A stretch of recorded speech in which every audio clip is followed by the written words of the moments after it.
A parte ré, neste caso, vai em frente e diz à autora que gostaria de levar as crianças em um cruzeiro. Neste caso, não foi consensual. E isso vai basicamente para as tentativas da parte ré de basicamente frustrar o papel parental do caso da autora.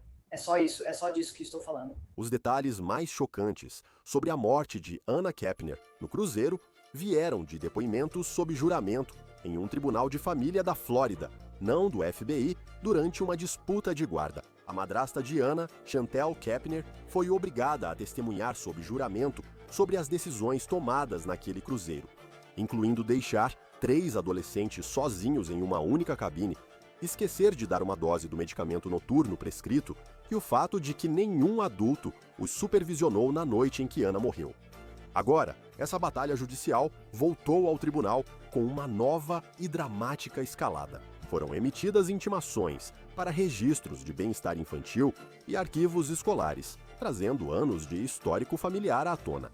Estamos analisando o que essas novas evidências podem revelar sobre a investigação que o público não está vendo. Estamos no caso apresentado pela Lei e Crime. Eu sou Chris Stewart.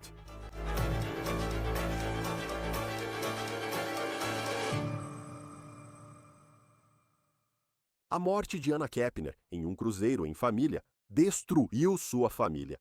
E agora, essa tragédia desencadeou uma nova e explosiva batalha judicial que está trazendo à tona verdades novas e desconfortáveis sobre essa família. Seria uma celebração, férias de uma família unida, no navio Carnival Horizon, saindo de Miami para um cruzeiro de 6 dias pelo Caribe. Quando o navio voltou ao porto, Anna Kepner foi retirada em um saco para cadáver. Agora, esta audiência de hoje não é sobre apresentar acusações criminais. Ainda não. A audiência que estamos acompanhando está relacionada a uma disputa de custódia, separada do caso de Anna Kepner. Muitas pessoas envolvidas se sobrepõem, tornando importante acompanhar enquanto aguardamos detalhes da investigação da morte. Na tentativa de saber se a casa é segura, descobrimos decisões caóticas em torno de Anna nas suas últimas horas. O FBI confirmou que investiga a morte de Anna Kepner, jovem de 18 anos de Titusville, Flórida, líder de torcida que planejava entrar na Marinha dos Estados Unidos da América após se formar e futuramente integrar as forças de segurança. Mas enquanto essa investigação continua pelo FBI, eles não divulgaram nenhum detalhe publicamente.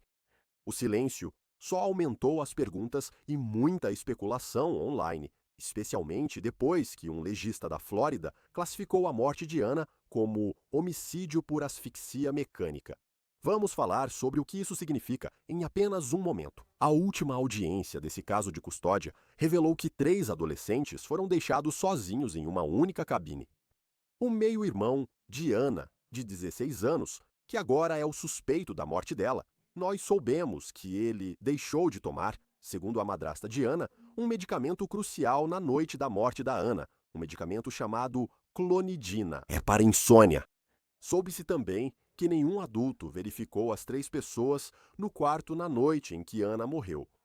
Sabemos que as únicas 2 pessoas que se acredita estarem no quarto quando Anna morreu eram Anna e aquele meio-irmão de 16 anos. A outra pessoa que estava hospedada no quarto era o irmão biológico de Anna. Mas, segundo relatos, ele disse que só ouviu uma confusão, possivelmente uma discussão, do lado de fora da porta. O advogado do suspeito admitiu em tribunal que acusações criminais estão sendo consideradas, afirmando: Neste momento não temos certeza. Não temos certeza do que o FBI vai fazer, se ele será acusado em nível federal ou se eles vão transferir o caso para o estado. E agora, novas reportagens adicionaram mais uma camada a esse caso. Pela primeira vez, desde a morte de Anna Kepner, seu meio-irmão de 16 anos, apontado como suspeito no tribunal, apareceu em público. Segundo o Daily Mail, o adolescente vive discretamente na fazenda de um parente na Flórida, enquanto autoridades federais analisam possíveis acusações. O Daily Mail informa que o paradeiro do garoto está protegido há semanas por uma declaração assinada impedindo os pais de revelarem sua localização a terceiros, exceto autoridades. O acordo também proíbe mover o garoto sem o consentimento por escrito do outro pai. No início do mês, repórteres do Daily Mail viram o adolescente deixando o isolamento para vender lenha em uma barraca na estrada, perto da casa de um parente, usando boné baixo no rosto. O garoto estava descarregando toras de um buggy off-road e vendendo-as em 5 feixes durante um período de frio incomum. Ao ser questionado sobre a morte de Anna Kepner, o adolescente ficou paralisado e disse: "Prefiro não falar", antes de pegar um cartão de visitas e sair rapidamente por uma estrada de terra. Segundo o Daily Mail, 2 viaturas policiais chegaram cerca de meia hora depois para vigiar a propriedade isolada sem realizar prisões. Uma fonte próxima à família de Anna disse ao veículo que eles estavam furiosos e frustrados, perguntando por que as acusações ainda não foram feitas e por que o suspeito continua solto. O Daily Mail também informa que ambos os pais se referiram ao filho como suspeito em documentos judiciais relacionados à disputa de custódia em andamento. Em um dos documentos, a morte de Anna é descrita como, abre aspas, suspeita de assassinato. O veículo informou que Anna retornou à cabana. Após o jantar em 6 de novembro, disse que não estava bem e não saiu mais do quarto. Fontes anônimas citadas pelo Daily Mail disseram que o corpo dela foi encontrado no dia seguinte por um comissário de bordo, enrolado em um cobertor, coberto com um colete salva-vidas e escondido sob uma cama. Esses detalhes não foram oficialmente confirmados pelo FBI. Hoje, a audiência foi retomada com uma nova estratégia. A advogada da madrasta, Chantel Kepner, emitiu intimações exigindo depoimentos e registros do Departamento de Criança e Família da Flórida e de funcionários da escola de ensino médio de Anna Kepner em Titusville, Flórida. Esses não são apenas pedidos casuais. A intimação ao Departamento de Crianças e Famílias exige anos de registros dessa família, arquivos de investigação, anotações médicas, potencialmente voltando até 2007. A escola de Anna precisou entregar folhas de presença e relatórios de comportamento de outras crianças da casa. O juiz recusou o pedido da madrasta para lacrar os registros, então tudo apresentado será divulgado publicamente em tribunal aberto. O que o Serviço de Proteção à Criança sabe? O que os professores de Anna perceberam? Isso é sobre construir um panorama mais amplo do ambiente em que Anna vivia. O depoimento na última audiência retratou um lar francamente instável. O meio-irmão mais velho de Anna, que não é o suspeito do caso, Andrew Hudson, de 18 anos, testemunhou que uma vez foi imobilizado com um mata-leão e contido por sua mãe, Chantel Kepner, e pelo pai biológico de Anna, Christopher Kepner. Agora, essa manobra legal está revelando ainda mais esse mundo, enquanto a família de Anna briga pela guarda das crianças que ficaram para trás. Isso ocorre em audiência pública, pois o juiz já negou o pedido da madrasta de Anna para lacrar e manter esses registros em segredo. Mais uma vez, quero deixar claro que a audiência de custódia é separada da investigação sobre a morte de Anna. Agora vamos analisar o que essa nova fase da audiência significa e o que ela pode revelar sobre o caso que tem tantas perguntas e tão poucas respostas. Agora você pode estar se perguntando como a morte em um navio de cruzeiro leva à intimação de professores e assistentes sociais. Bem, tudo isso volta para essa família mista e um quarto a bordo desse navio de cruzeiro. Quando Anna Kepner, de 18 anos, foi encontrada morta em sua cabine no início de novembro, o FBI focou em uma pessoa. Pelo menos é isso que descobrimos durante essa audiência de custódia.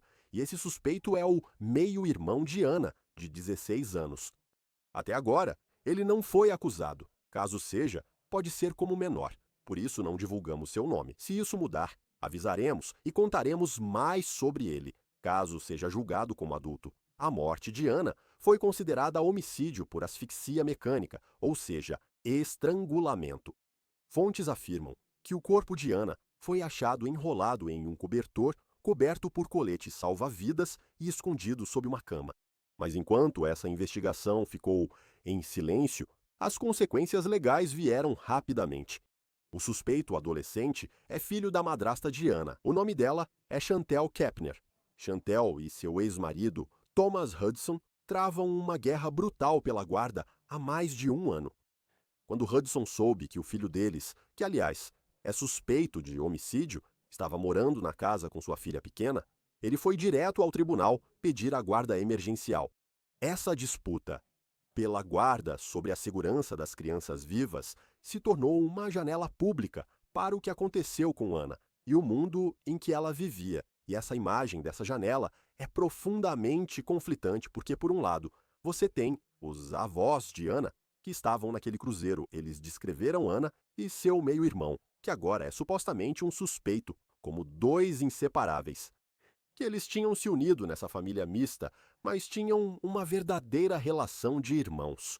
Isso foi de acordo com uma entrevista que eles deram à ABC News. Mas aí você tem pessoas que dizem conhecer Anna Kepner e conhecer o meio-irmão dela, que agora é suspeito. O pai de um ex-namorado da Ana contou ao Inside Edition que o meio-irmão era, segundo ele, obcecado por Ana e que ela tinha medo dele.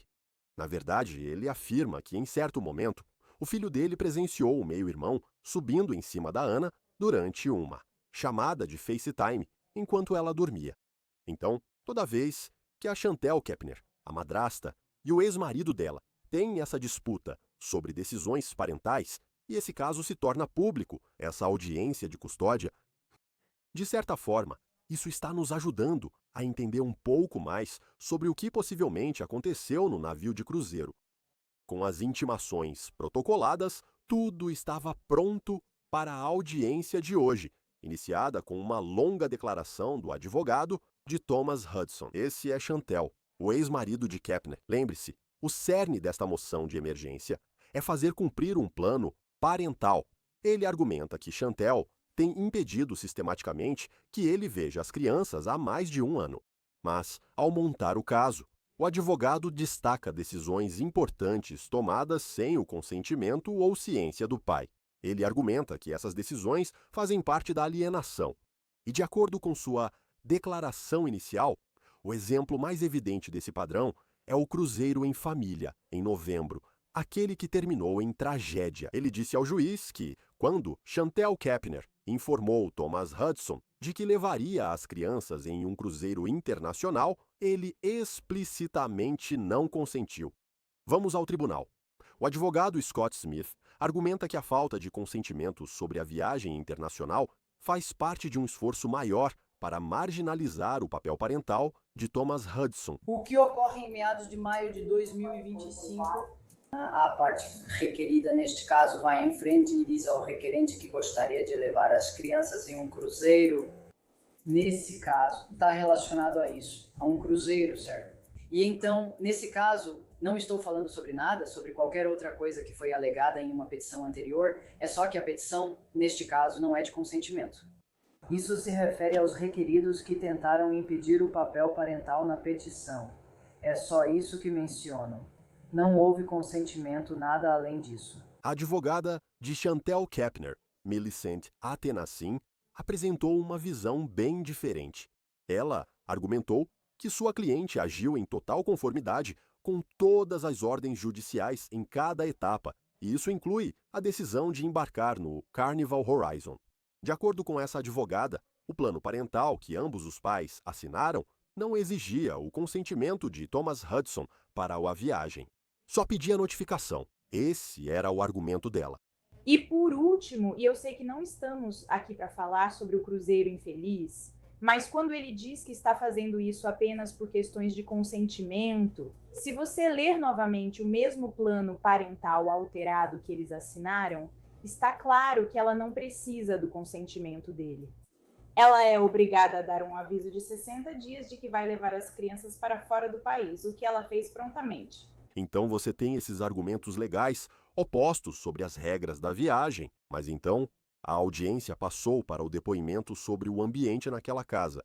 O meio-irmão mais velho de Ana, Andrew Hudson, ele tem 18 anos. Não falamos do suspeito do assassinato de Ana, mas esse jovem de 18 anos testemunhou. O depoimento dele não tratou diretamente do cruzeiro, mas destacou o intenso conflito familiar nos meses anteriores ao evento. Ele descreveu um incidente de abril de 2024, 7 meses antes do cruzeiro, quando sua mãe, Chantel Kapner, e então namorado Christopher Kapner, chegaram de surpresa à sua escola para levá-lo para Titusville, contra a sua vontade. Sob interrogatório, ele detalhou o que aconteceu no carro. Então, o que aconteceu naquele dia?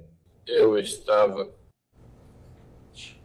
chamado para a diretoria e inicialmente eu não sabia o que estava acontecendo, então fui até lá sem minhas coisas.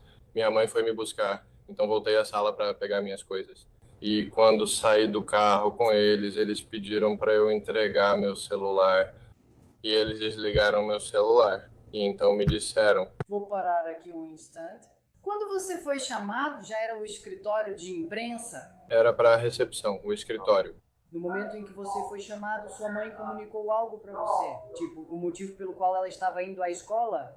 Não, senhor. Você tinha algum conhecimento ou ideia de que sua mãe iria à escola para te buscar naquele dia em específico? Não. Senhor. Quando chegamos lá, você se surpreendeu ao ver sua mãe? Sim, senhor. O Christopher Kapner também estava lá? Não lembro se ele estava no escritório, mas no carro ele estava com certeza. E então, você, a mãe, Chantel, te acompanhou do escritório até o veículo do Christopher Kapner? Sim, ou era o veículo dela, mas sim. Então, o que aconteceu depois que você entrou no veículo? Eles pediram e pegaram meu telefone. Depois desliguei. Então, seu telefone tem algum dispositivo de rastreamento? Sim. Um rastreador de 360 metros funciona com o celular desligado? Não, pelo que eu saiba. Você conseguia se comunicar com seu pai ou alguém sobre o que ocorria naquele momento? Tentei mandar mensagem para meu pai, mas não consegui porque estavam com o meu celular e não pude me comunicar com ninguém. Queria ir com sua mãe e Christopher Kapner naquele dia? Não, senhor. Foi contra a sua vontade? Sim, senhor. E então, o que aconteceu depois que você entrou no veículo e começou? Eu entreguei meu telefone para eles desligaram, eles me disseram que para onde eu estava indo, eu iria começar a escola aqui, o que era contra tudo o que tínhamos conversado. Eu disse para ele, não, eu não ia, e quando tentamos parar, eu tentei sair. Deixe-me interromper. Você já tentou se machucar ou cometer suicídio? Não, senhor. Qual era a sua intenção ao tentar sair do veículo quando eles pararam? Tentei sair do veículo para que eles não pudessem me afastar de tudo. E então, o que Christopher ou Kapner fizeram nesse momento? Eles me seguraram e ele colocou o braço atrás do meu pescoço, me prendendo ao banco da frente. Ela também me segurou lá. Sua mãe continuou no banco da frente ou foi para trás? Naquele momento, ela rastejou para o banco de trás e me segurou. E então, Christopher Kapner, o que exatamente ele fez com o braço dele? Ele passou o braço no meu pescoço e me empurrou contra o banco da frente. Sua cabeça foi pressionada no banco da frente? Sim, senhor. E você permaneceu consciente o tempo todo? Ou você desmaiou? Acho que desmaiei 1 ou 2 vezes no caminho até lá. Andrew Hudson foi identificado como Christopher Kapner, pai biológico de Anna. Esse depoimento foi apresentado para mostrar um padrão de comportamento e volatilidade, acrescentando mais um argumento ao pai de que a casa era um ambiente instável. É um retrato de conflito familiar que serve de pano de fundo para as decisões que foram tomadas meses depois no Carnival Horizon. Isso encerra o caso apresentado por Lei e Crime. Inscreva-se no nosso canal, no YouTube e no Spotify. Eu sou Chris Stewart, até a próxima.